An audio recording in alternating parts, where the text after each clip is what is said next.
address that as far as, and I know this is a sensitive area, but as far as specifically at the last numbers that I looked at, 13% of our population is African American, but close to the high 30s when it comes to total children that are aborted. Abby, touch on that, and maybe whoever wants to jump in on that.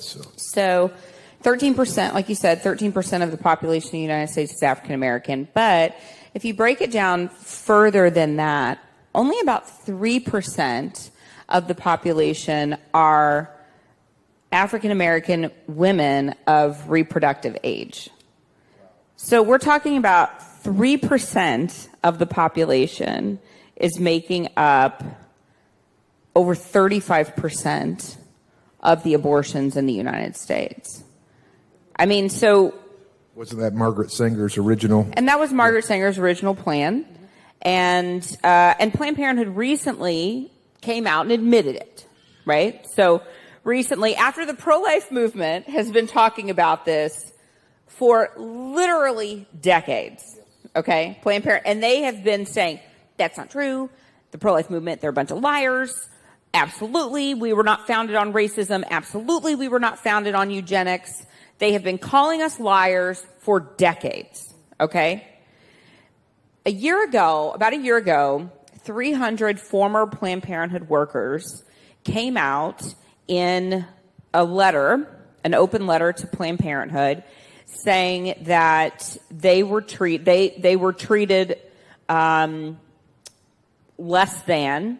They experienced racism inside of Planned Parenthood facilities, and that they had experienced racism, particularly by a CEO out of New York.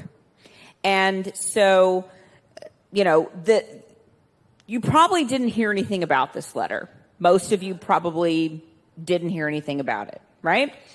Well, maybe a handful of you did, but most of you didn't. And that was because the media really swept it under the rug. Of course, because anything, when it's related to negative press for Planned Parenthood, gets swept under the rug, okay? But these 300 workers did come out, and they did write this open letter.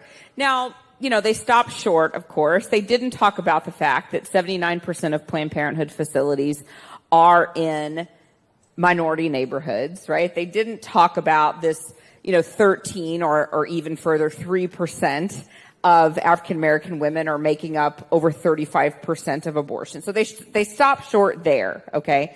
But they did talk about the racism that they personally experienced inside of Planned Parenthood. And we have heard that from many former workers that have come through, and then there were none. And we've even heard it from non-Planned Parenthood employees.